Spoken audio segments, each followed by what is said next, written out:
Olá, meus amigos, olá, minhas amigas do Legislação Integrada. Aqui quem fala é o professor Bruno Valente. A nossa conversa de hoje é sobre o informativo de número 800 do STJ. Antes de começar aquele convite, se inscreve no nosso canal, seja no Spotify, Deezer, Apple Podcasts, Google Podcasts ou no YouTube, e ativa o sininho para ficar sabendo de todas as novidades. Nos segue também no Instagram, @legislação_integrada. E o mais importante de todos os convites, acesse legislaçãointegrada.com.br e vem conhecer o Clube da Lei, o clube de membros que dá acesso a todos os materiais de lei seca e jurisprudência do Legislação Integrada e a mais de 100 planos de leitura. Ao assinar o Clube da Lei, você terá tudo o que precisa para um estudo completo, atualizado e organizado de lei seca e jurisprudência. Aproveita também e vem conhecer o Mapa do Aprovado, esse curso que te ensina a estudar. Com ele, você vai aprender a organizar um plano de estudo 100% focado na sua realidade, com muita autonomia e estratégia. E vem também conhecer a Editora Integrada. Você vai ver que publicar aquele livro é mais fácil do que você imaginava. E muitas vezes pode ser uma monografia, um TCC, um texto que você já tinha ali na sua gaveta e que vai ser muito útil em uma futura prova de títulos. Sem mais delongas, vamos para o primeiro julgado de hoje. O primeiro julgado do dia é da primeira turma do STJ, foi inserido na Lei 8429 de 92, Lei de Improbidade Administrativa, e o destaque ficou da seguinte forma: o entendimento firmado no tema 1199 do STF aplica-se ao caso de ato de improbidade administrativa fundado no revogado artigo 11, inciso 1 da Lei 8429 de 92, desde que não haja condenação com trânsito em julgado. Então, vamos começar entendendo o que diz a tese de repercussão geral, tema 1199 do STF.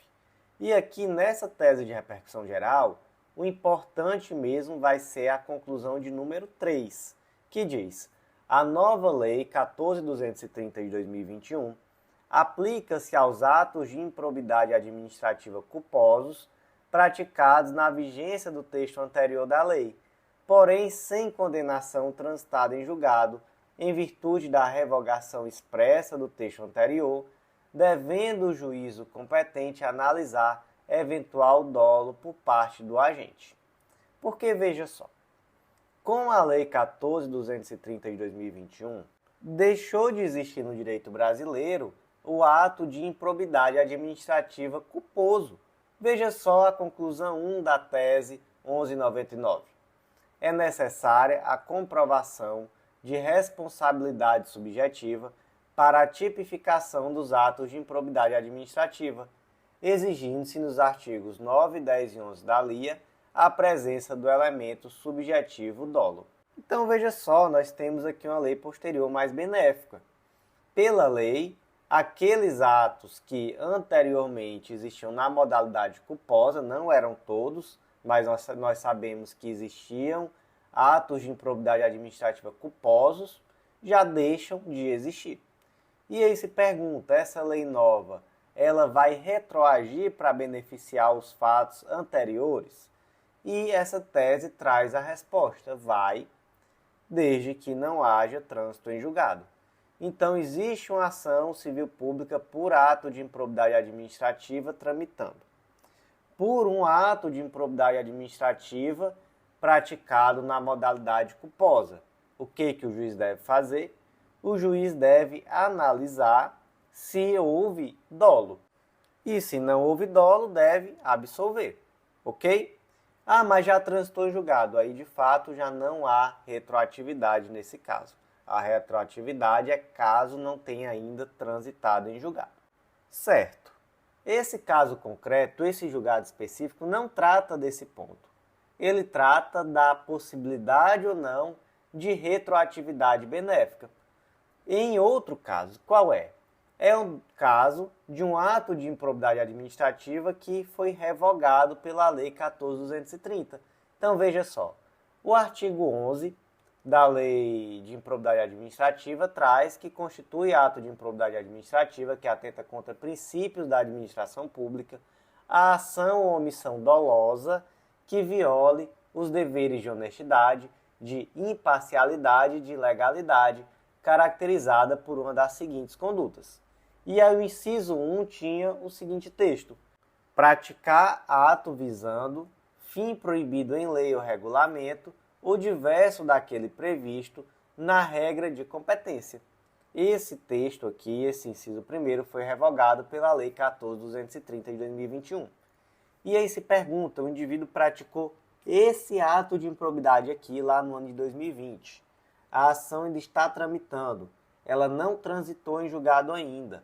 Haverá uma retroatividade benéfica da revogação desse ato de improbidade? Resposta sim, posto que não houve trânsito em julgado. Então a mesma ratio decidendi lá do tema 1199 do STF vai ser aplicado também aqui nesse caso em que houve revogação do ato de improbidade que estava previsto na lei. Então, como ficou o destaque, o entendimento firmado no tema 1199 do STF aplica-se ao caso de ato de improbidade administrativa fundado no revogado artigo 11, inciso 1 da Lei 8429 de 92, desde que não haja condenação com trânsito em julgado. Próximo julgado de hoje, inserido na Lei 8429 de 92, Lei de Improbidade Administrativa, destaque da seguinte forma: a demonstração do requisito da urgência para a indisponibilidade de bens, prevista no artigo 16 da Lei de Improbidade Administrativa, com redação dada pela Lei 14.230 de 2021, tem aplicação imediata ao processo em curso, dado o caráter processual da medida. Vamos lá. Antes da Lei 14.230 de 2021, como era o entendimento acerca dos requisitos para a decretação da indisponibilidade de bens?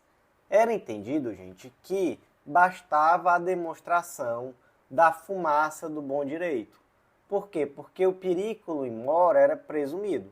Então, veja só, a medida cautelar de indisponibilidade de bens prevista na LIA consiste em uma tutela de evidência, de forma que basta a comprovação da verossimilhança das alegações, pois pela própria natureza do bem protegido, o legislador dispensou o requisito do perigo da demora. O que mudou com a Lei 14.230 de 2021? Mudou que o artigo 16, parágrafo 4º, traz expressamente que agora o periculo in mora não pode ser presumido. Veja só.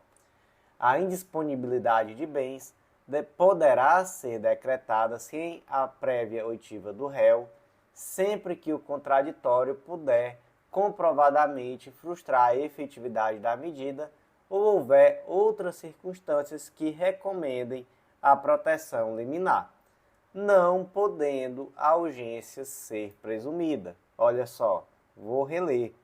Não podendo a urgência ser presumida. Então aqui tivemos uma grande mudança, né? Uma inovação legislativa que teve o objetivo muito claro de superar um entendimento jurisprudencial. Então, já não se pode mais presumir o periculo in mora. Pergunta-se qual a natureza jurídica dessa disposição lá do artigo 16, parágrafo 4º. É uma norma de direito processual. Pergunta-se como se dá a aplicação de uma norma de direito processual. Ela se dá de forma imediata aos processos em trâmite, respeitando os atos já praticados na égide da legislação anterior.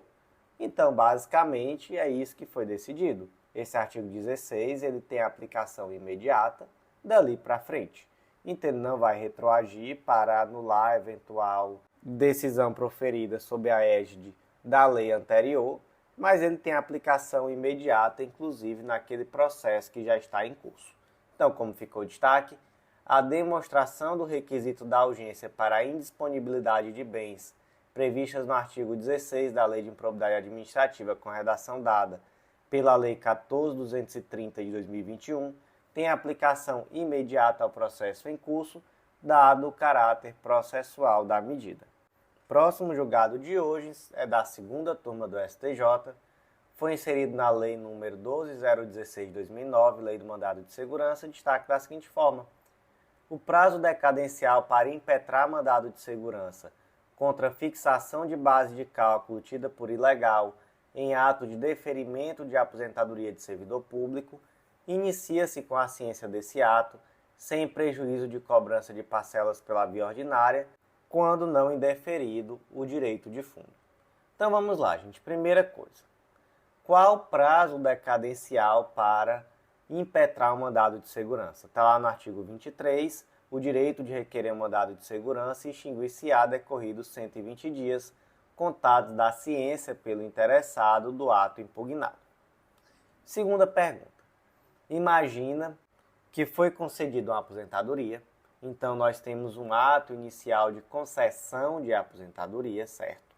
Mas, algum tempo depois, o indivíduo que foi aposentado percebeu que no momento em que foi efetuada a aposentadoria, não se levou em consideração no cálculo do valor a ser pago algum determinado quesito ou alguma gratificação que ele ganhava e que deveria incorporar, enfim. E aí, algum tempo depois, ele percebeu. Vamos dizer que 2 anos depois ele percebeu. É possível que ele impetre um mandado de segurança em face desse ato inicial de concessão da aposentadoria? E aí se pode argumentar, professor, se trata aqui de uma relação de trato continuado.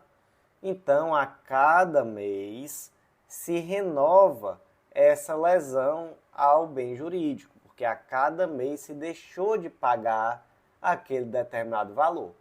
Mas, gente, nesse caso concreto, nós temos uma situação em que a base de cálculo dos proventos de aposentadoria foi equivocada. Então, foi o ato inicial de concessão da aposentadoria que está sendo impugnado. E esse ato ele só acontece uma única vez, ele não se renova mês a mês. Então, de fato, o prazo decadencial de 120 dias corre do ato inicial de concessão da aposentadoria. Não é possível, depois dos 120 dias, impetrar o mandado de segurança. Agora, veja o final. Se não for negado o fundo de direito, isso não importa na impossibilidade de impugnação pela via ordinária.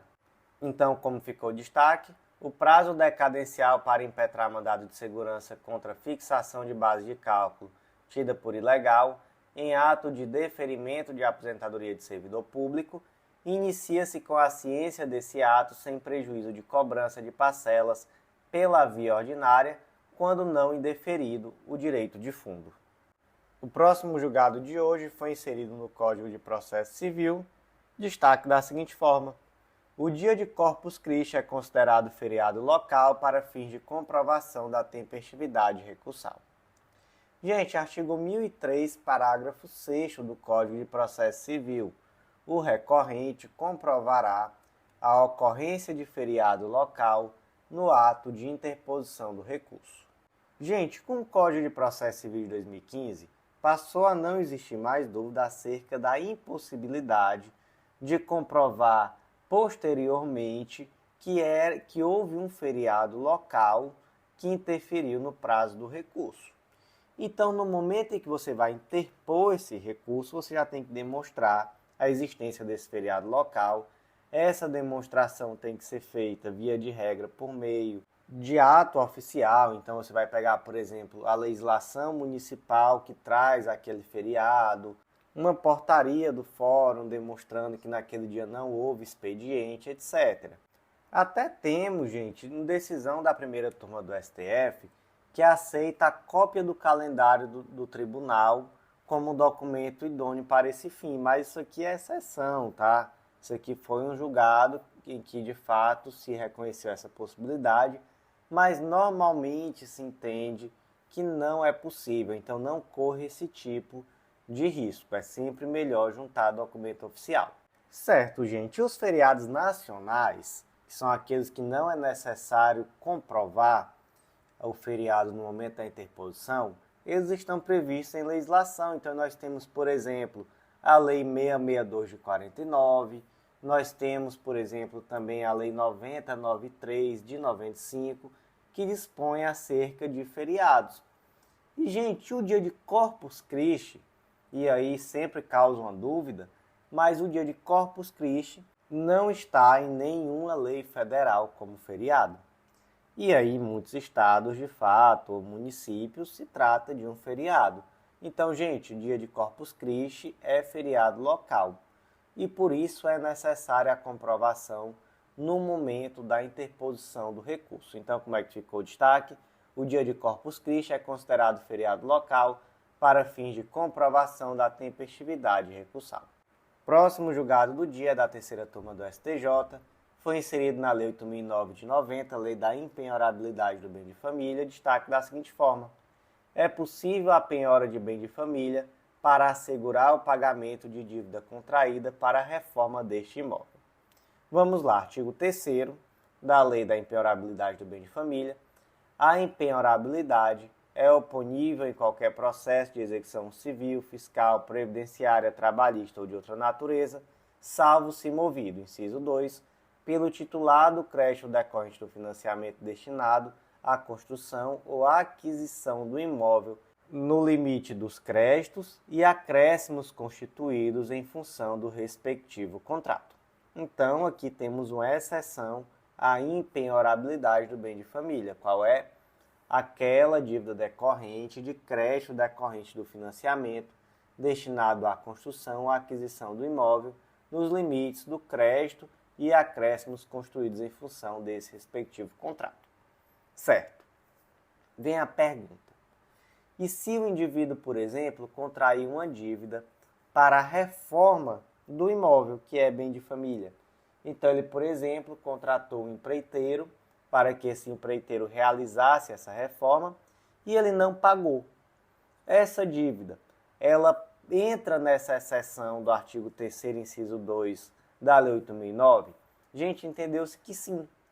E é até interessante fazer aqui um distinguish, porque veja só, a terceira turma do STJ, aqui nesse julgado, por exemplo, trouxe que essa dívida decorrente do contrato de prestação de serviço de reforma residencial, ela entra na exceção à impenhorabilidade do bem de família. Mas nós temos, por exemplo, um julgado da quarta turma do STJ, determinando que a inadimplência em relação à compra de material de construção não afasta a proteção do bem de família. Então, olha só que interessante esse distinguish. Se trata aqui de um contrato de prestação de serviço de reforma residencial. Entra na exceção à impenhorabilidade, então pode ser penhorado o bem de família. Ah, mas foi aqui uma inadimplência em relação à compra de material de construção. Aí já não entra a decisão da quarta turma do STJ. Como é que ficou aqui o destaque, gente? É possível a penhora do bem de família para assegurar o pagamento de dívida contraída para a reforma deste imóvel. Próximo julgado do dia, inserido no Decreto-Lei 911 de 69, Lei da Alienação Fiduciária de Bens Móveis, destaque da seguinte forma: a anotação da alienação fiduciária no certificado de registro do veículo não constitui requisito para a propositura da ação de busca e apreensão, uma vez que o registro é condição de eficácia da garantia perante terceiros e não entre os contratantes. Então vamos lá, primeiro ponto, que é uma alienação fiduciária. Gente, uma alienação fiduciária é uma forma de propriedade resolúvel, na qual o indivíduo transfere a propriedade de um determinado bem, seja ele móvel ou imóvel, como forma de garantir uma dívida. E essa propriedade assim permanece até que a dívida seja inteiramente paga. Então, por exemplo, o Joãozinho tem um determinado veículo, ele está precisando de um empréstimo, ele aliena esse veículo fiduciariamente a uma instituição financeira, ou seja, esse veículo passa a ser da propriedade da instituição financeira, mas a instituição não quer o veículo, ela quer o dinheiro. Então, no momento que o Joãozinho terminar de pagar, essa propriedade volta a ser do Joãozinho.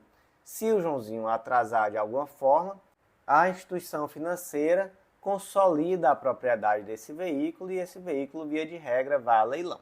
E aí um detalhe importante: essa alienação fiduciária ela fica registrada no CRV, no Certificado de Registro Veicular desse determinado veículo. Por quê? Porque a partir do momento em que esse registro é feito, existe ali uma presunção absoluta de que toda pessoa que adquirir aquele veículo sabe que ele está alienado fiduciariamente. Então se trata aí de uma condição de eficácia perante terceiros. Pergunta-se: se no caso concreto não foi realizada essa anotação, então imagina, por exemplo, que o Joãozinho comprou um veículo do Pedro, e aí ele comprou esse veículo e alienou fiduciariamente ao banco. Por algum tipo de displicência, esse veículo não foi transferido para o Joãozinho e não constou a alienação fiduciária. Mesmo assim, é possível que seja proposta a ação de busca e apreensão desse veículo, caso o Joãozinho atrase? Gente, é possível. Como vimos, o registro é tão somente uma condição de eficácia perante terceiros. Agora, de fato, a instituição financeira terá o ônus de comprovar que houve a tradição desse veículo ao Joãozinho. Então, como não houve registro, inclusive, da venda, e nesse caso, caberá à instituição financeira demonstrar que, de fato, ocorreu essa venda. Então, como ficou destaque, a anotação da alienação fiduciária no certificado de registro de veículo não constitui requisito para a propositura da ação de busca e apreensão, uma vez que o registro é condição de eficácia da garantia perante terceiros e não entre os contratantes. Próximo julgado do dia da 4ª turma do STJ foi inserido no Código Civil destaque da seguinte forma: é indevido o pagamento de indenização por lucros cessantes no caso de rescisão de contrato de promessa de compra e venda de imóvel por inadimplemento da promitente vendedora. Gente, esse julgado aqui é bem interessante. Ele traz aqui duas situações distintas quando o indivíduo postula perante o Poder Judiciário em virtude do atraso na entrega de um imóvel na planta. Então imagina, por exemplo, que o Joãozinho comprou um imóvel na planta. Ele está esperando e esse imóvel está atrasado. O Joãozinho pode buscar o judiciário com duas intenções diferentes. Ele pode buscar o judiciário dizendo: olha, eu preciso muito desse imóvel, ele está atrasado.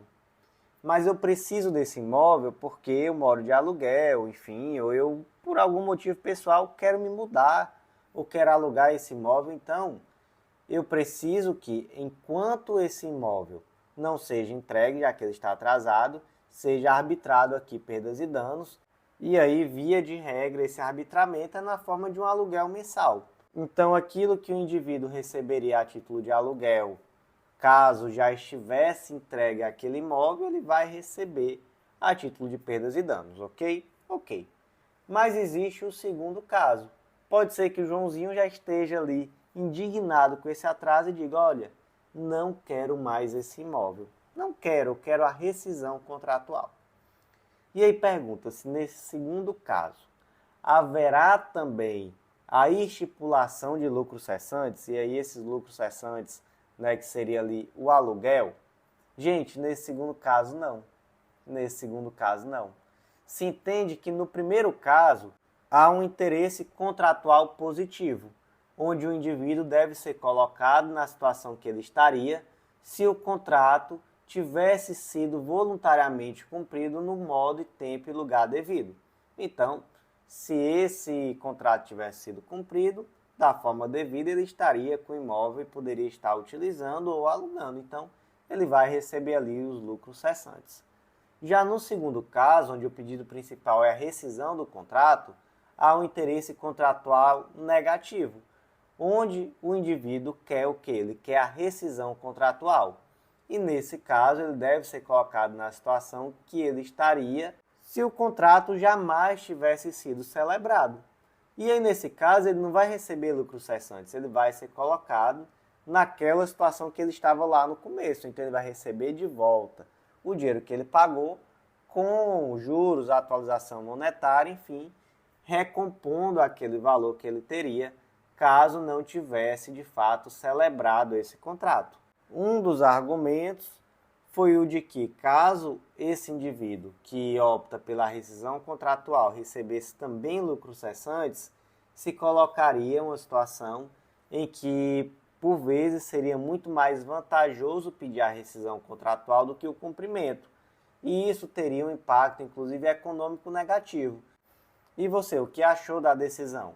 Muita atenção com esses termos aqui doutrinários, tá? Interesse contratual positivo e interesse contratual negativo. Como ficou o destaque, é indevido o pagamento de indenização por lucros cessantes no caso de rescisão de contrato de promessa de compra e venda de imóvel por inadimplemento da promitente vendedora. Próximo julgado de hoje foi inserido no Estatuto da Criança e do Adolescente, Lei nº 8.069 de 90, destaque da seguinte forma: a negligência ou omissão dos genitores ante grave abuso sexual configura hipótese excepcional de destituição do poder familiar. Temos lá, gente, no artigo 129, inciso 10 do Estatuto da Criança e do Adolescente, que são medidas aplicáveis aos pais ou responsável a suspensão ou destituição do poder familiar. Aqui no caso concreto, houve um abuso sexual da criança, havia ali muita prova disso, inclusive prova técnica, evidências científicas. Mas mesmo assim os pais da criança negavam, diziam que não acreditavam. E além disso, a criança tinha um temor que era preocupante em relação ao pai. Então, temos aí duas situações extremamente graves, né?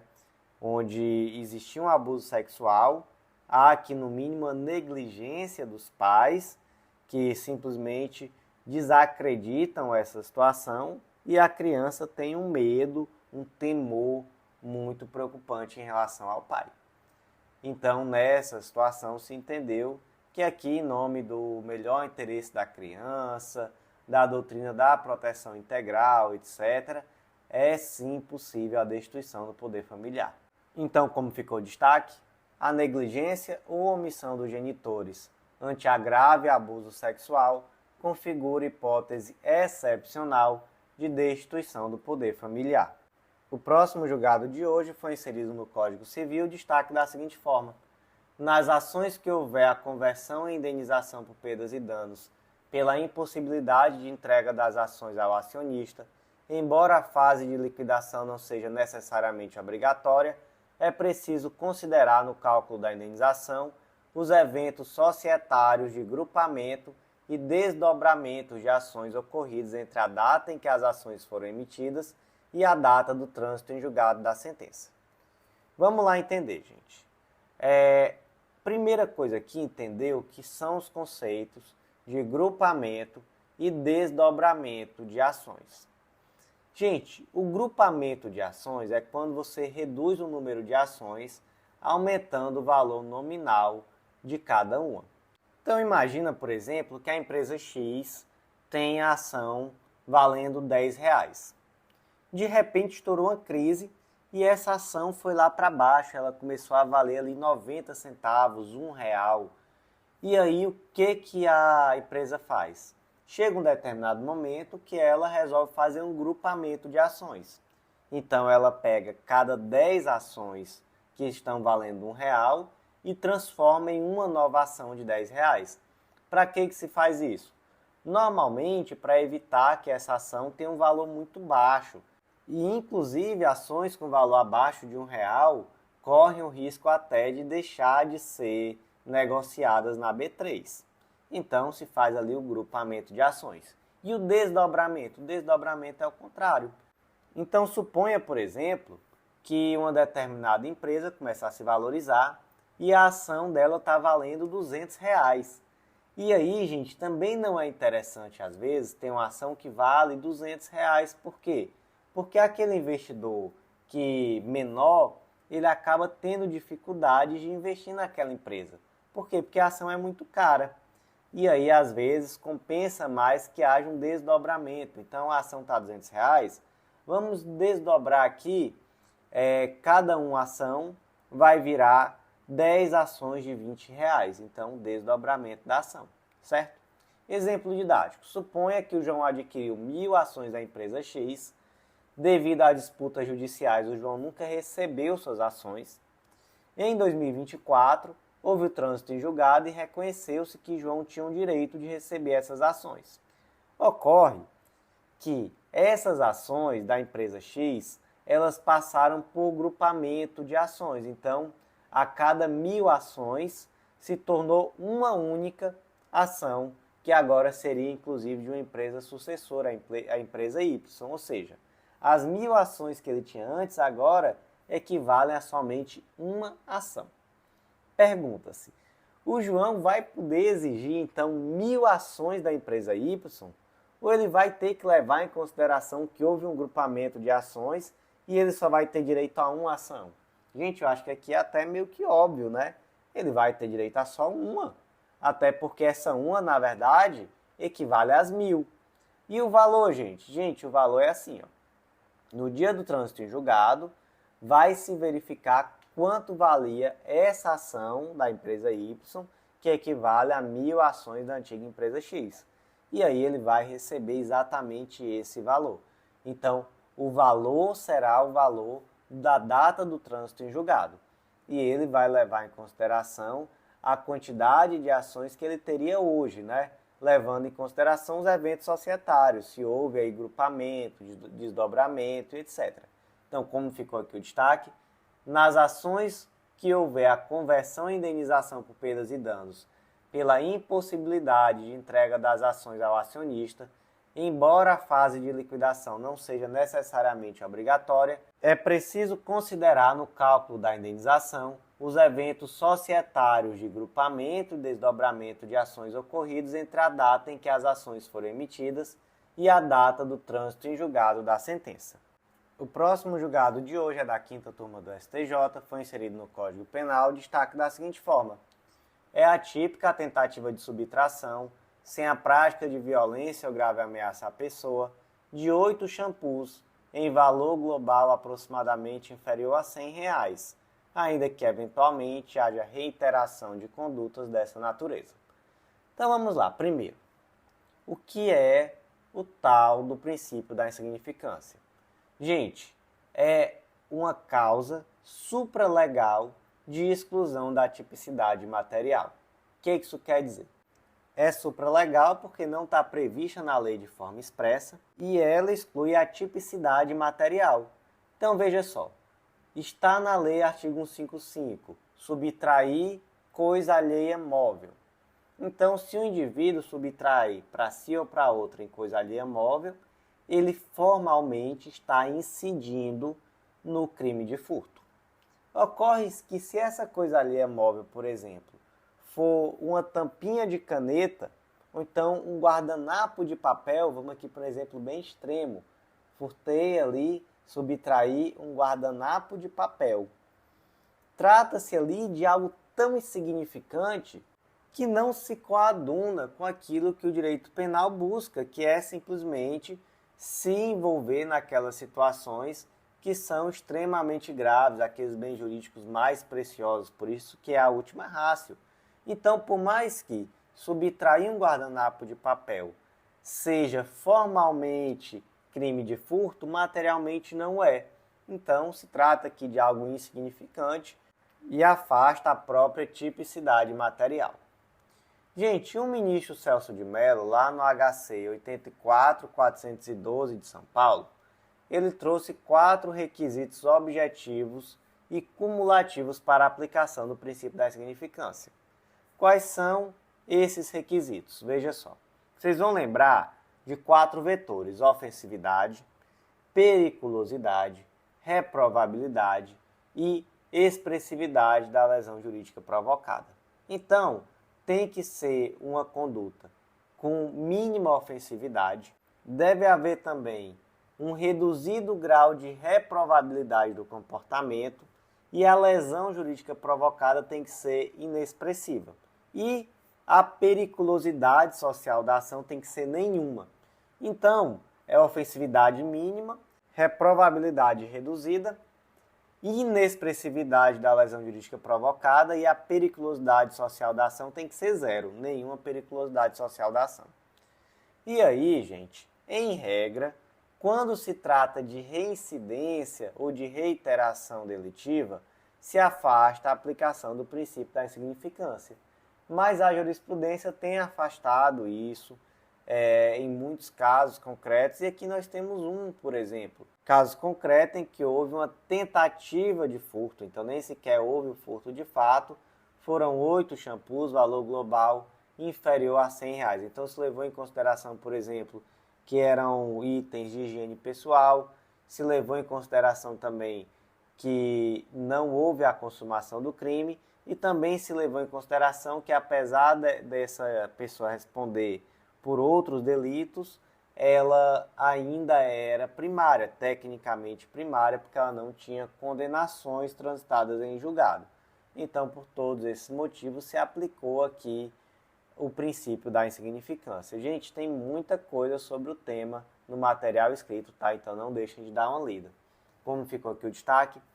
É atípica a tentativa de subtração, sem a prática de violência ou grave ameaça à pessoa, de 8 shampoos em valor global aproximado inferior a R$100, ainda que, eventualmente, haja reiteração de condutas dessa natureza. Próximo julgado do dia, inserido no Código de Processo Penal, destaca da seguinte forma: é cabível a intervenção do querelante no habeas corpus impetrado pelo querelado com o objetivo de trancar a ação penal privada ou privada subsidiária da pública. Gente, vamos lá. Primeiro ponto.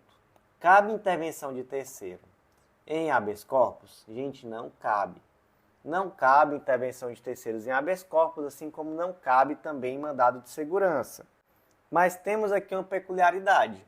Imagina, entretanto, que se trata aqui de uma ação penal privada, ou mesmo de uma ação penal privada subsidiária da pública. Então, o Ministério Público não ofereceu a denúncia, portanto, houve aqui uma ação penal privada subsidiária da pública. Gente, nesses casos, especificamente, vai ser possível a intervenção de terceiro. Foi isso que o STJ entendeu. Por que vai ser possível? Porque nesse caso, o terceiro, ele faz parte da própria relação processual que se pretende o trancamento. Então, ele que propôs a ação penal, ele não poderá participar do habeas corpus que busca trancar essa ação penal, então realmente não faria sentido. Então, como é que ficou aqui o destaque? É possível a intervenção do querelante no habeas corpus impetrado pelo querelado com o objetivo de trancar a ação penal privada ou privada subsidiária da pública. Próximo julgado de hoje foi inserido no Código de Processo Penal, destaque da seguinte forma: compete ao juízo da execução penal a escolha da instituição beneficiária dos acordos da prestação pecuniária ajustada no acordo de não persecução penal. Gente, aqui tratamos do artigo 28A, inciso 4º, inserido pelo pacote anticrime, aqui no contexto, do acordo de não persecução penal. Vamos ler o dispositivo. Não sendo caso de arquivamento e tendo o investigado confessado formal e circunstancialmente a prática de infração penal sem violência ou grave ameaça e com pena mínima inferior a 4 anos, o Ministério Público poderá propor acordo de não persecução penal, desde que necessário e suficiente para reprovação e prevenção do crime, mediante as seguintes condições ajustadas, cumulativa ou alternativamente. Então, veja só.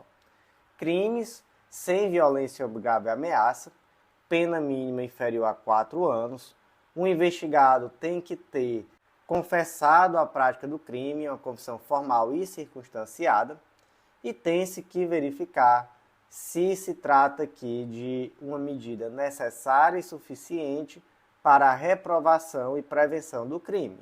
Quais medidas podem ser ajustadas aqui, tanto de forma cumulativa como alternativa? Aí vamos lá, inciso 1.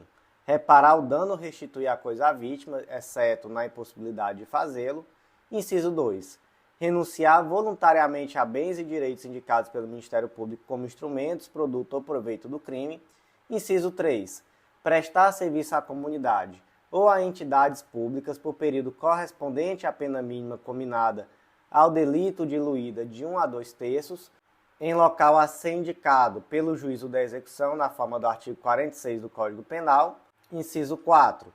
Pagar a prestação pecuniária a ser estipulada nos termos do artigo 45 do Código Penal à entidade pública ou de interesse social a ser indicada pelo juízo da execução que tenha preferencialmente como função proteger bens jurídicos iguais ou semelhantes aos aparentemente lesados pelo delito. É esse inciso 4 aqui que vai ser importante, mas eu vou ler o inciso 5 também. O inciso 5, cumprir por prazo determinado outra condição indicada pelo Ministério Público, desde que proporcional e compatível com a infração penal imputada. Então, gente, vamos focar aqui nessa condição da prestação pecuniária. A prestação pecuniária, ela vai ser estipulada pelo Ministério Público no acordo de não persecução penal, mas quem vai indicar qual entidade pública ou de interesse social vai ser destinatária desses valores é o juízo da execução.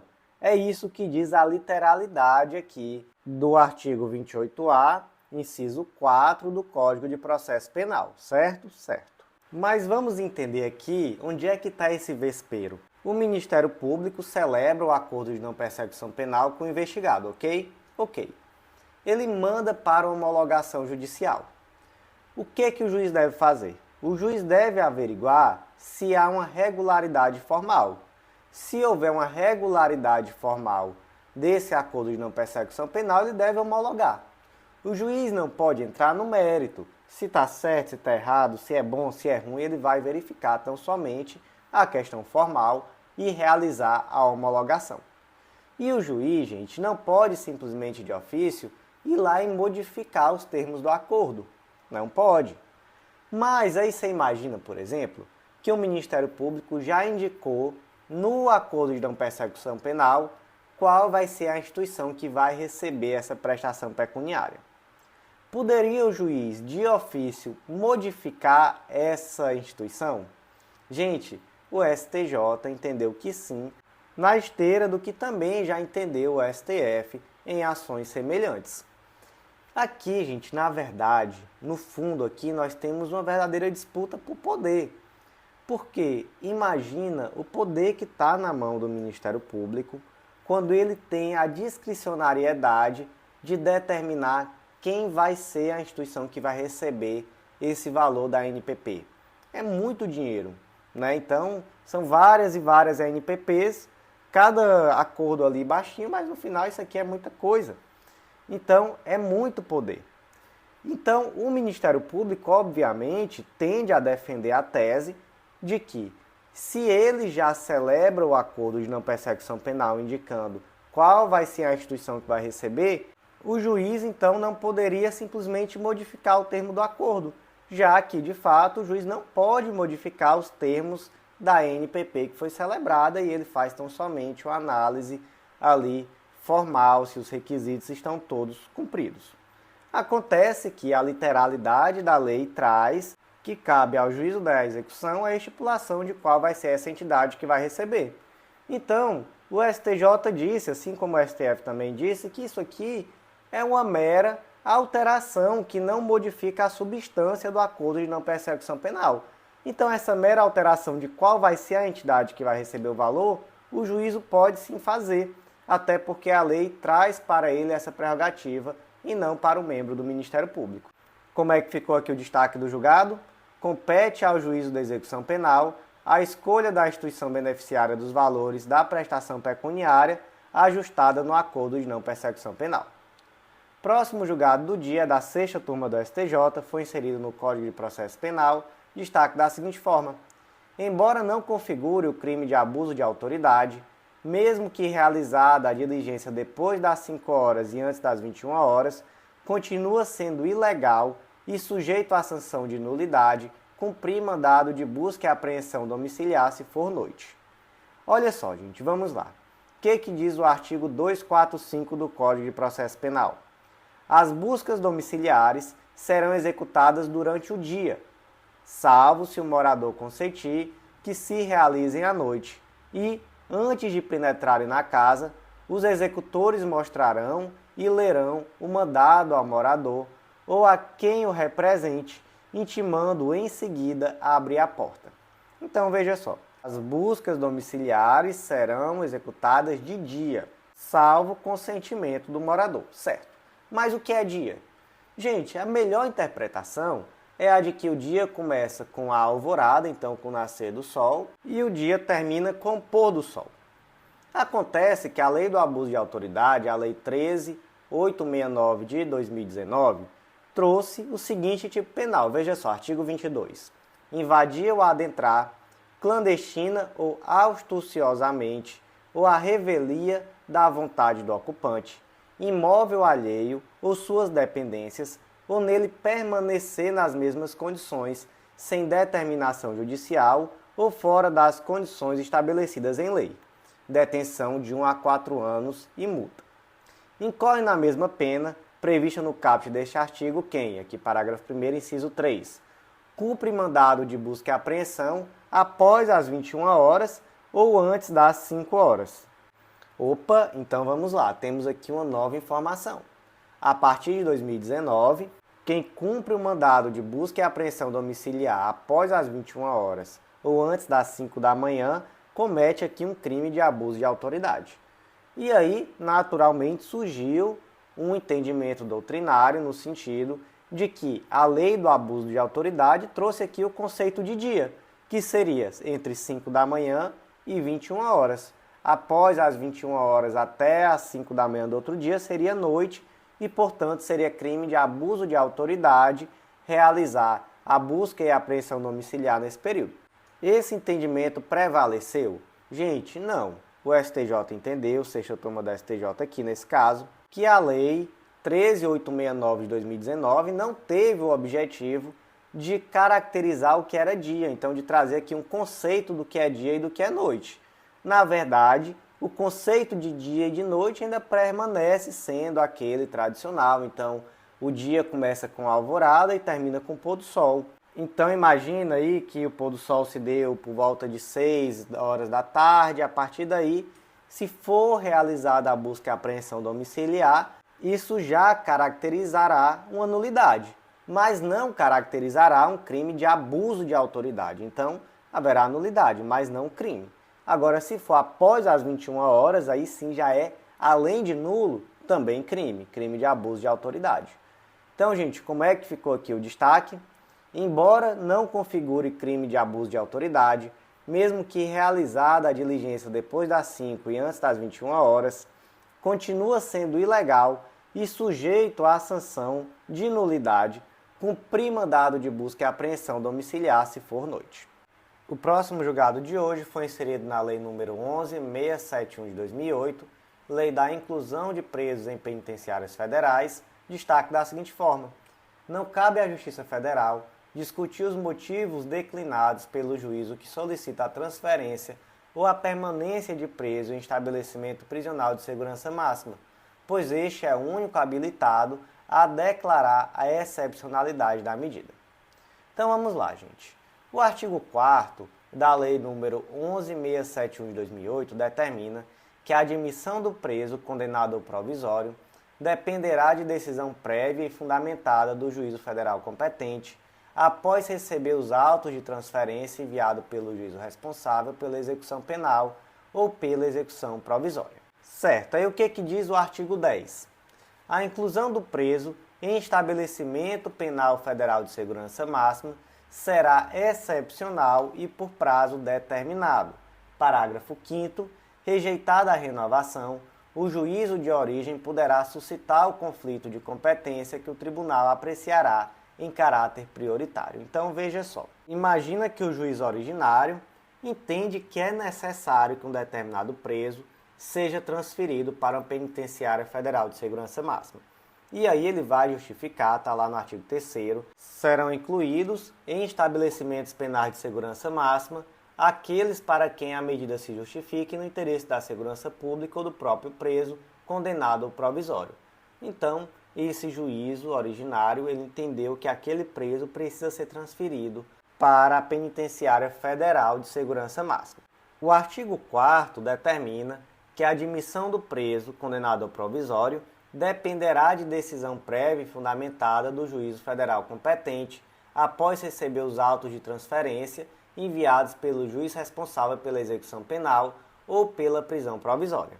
Ou seja, antes desse indivíduo ser inserido na prisão federal de segurança máxima, vai haver uma decisão aqui fundamentada do juízo federal competente.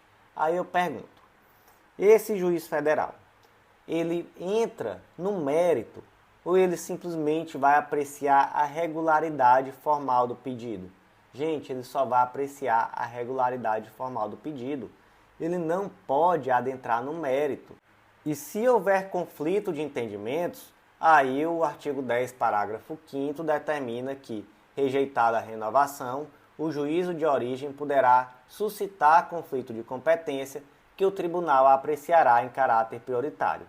Aqui, gente, esse termo, conflito de competência, é atécnico, porque na verdade não se trata aqui de um conflito de competência. Na verdade, aqui seria algo como um conflito impróprio de competência, é um termo utilizado, ou até mesmo um recurso de ofício. Mas o fato é que o juízo originário, que vai ser aqui o juízo da execução originário, é o único legitimado a adentrar no mérito acerca dos motivos dessa transferência.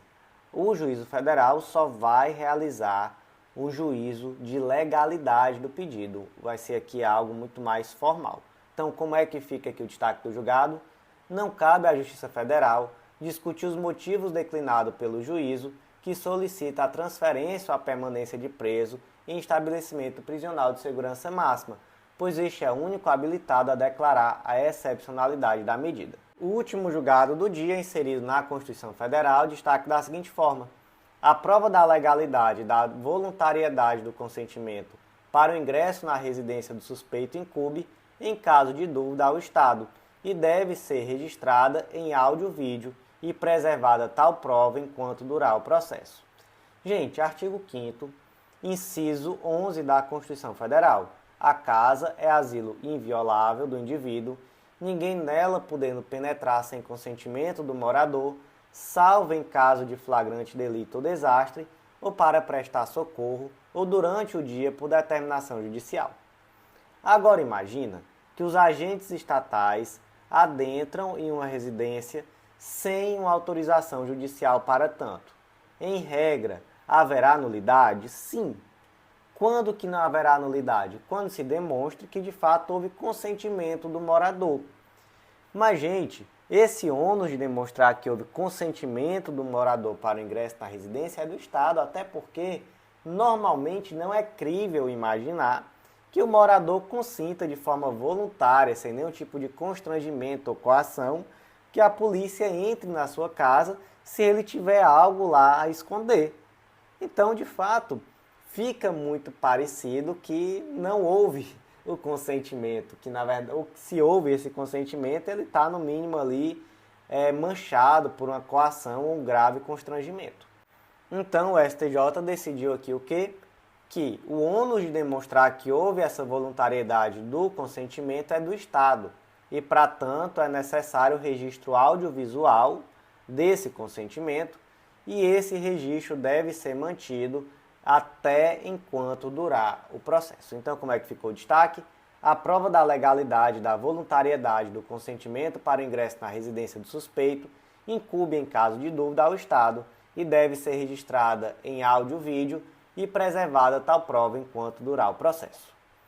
Meus amigos, por hoje foi isso. Eu agradeço a você que ouviu até o final.